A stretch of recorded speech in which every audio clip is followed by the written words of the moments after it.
আজকে আমরা পড়ব বায়ুর কাজ দ্বারা সৃষ্ট ভূমিরূপ। তো নদ নদী ও হিমবাহের মতো বায়ুও অন্যতম এক বহির্জাত শক্তি। পৃথিবীর সর্বত্র বায়ু প্রবাহিত হয় বলে ভূমিরূপের বৈচিত্র্য সুস্পষ্টভাবে দেখা গেল।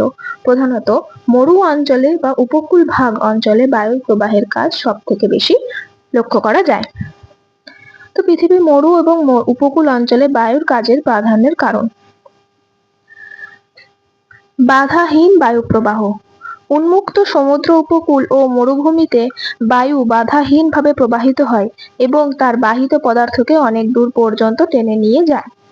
উষ্ণ ও শুষ্ক বায়ুর উপর মরু অঞ্চলে বায়ুর আর্দ্রতা কম থাকার ফলে বায়ু অত্যন্ত উষ্ণ হয়ে ওঠে। এর ফলে ওপরের স্তরের বালুকা রাশি শুষ্ক ও হালকা হয়ে বহু দূরে উড়ে যায়।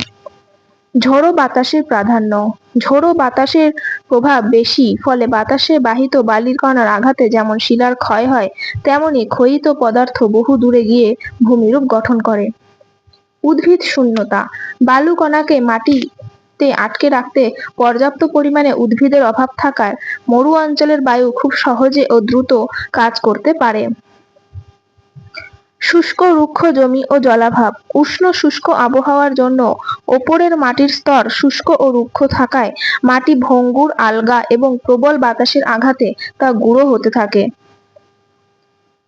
পৃথিবীতে মরুভূমিকে দুই ভাগে ভাগ করা যায়। সেগুলির মধ্যে উল্লেখযোগ্য কয়েকটি মরুভূমি হলো উষ্ণ মরুভূমি, যেমন সাহারা মরুভূমি, আরব মরুভূমি, কালাহারি মরুভূমি, অস্ট্রেলিয়ার মরুভূমি, সোনেরান মরুভূমি এবং থর মরুভূমি। শীতল মরুভূমি: গোবি মরুভূমি, আটাকামা ও প্যাটাগোনিয়া মরুভূমি।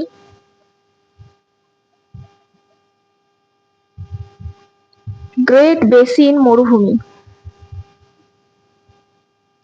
পৃথিবীর প্রধান প্রধান মরুভূমি অঞ্চল। পৃথিবীর প্রধান প্রধান মরুভূমি অঞ্চল: আফ্রিকার উত্তরাংশে সাহারা, দক্ষিণ দিকে থর, গ্রেট ভিক্টোরিয়া অস্ট্রেলিয়ার। এগুলি হলো উল্লেখযোগ্য উষ্ণ মরুভূমি। এবং শীতল মরুভূমি হলো দক্ষিণ আফ্রিকার আটাকামা, প্যাটাগোনিয়া, এশিয়ার গোবি ইত্যাদি।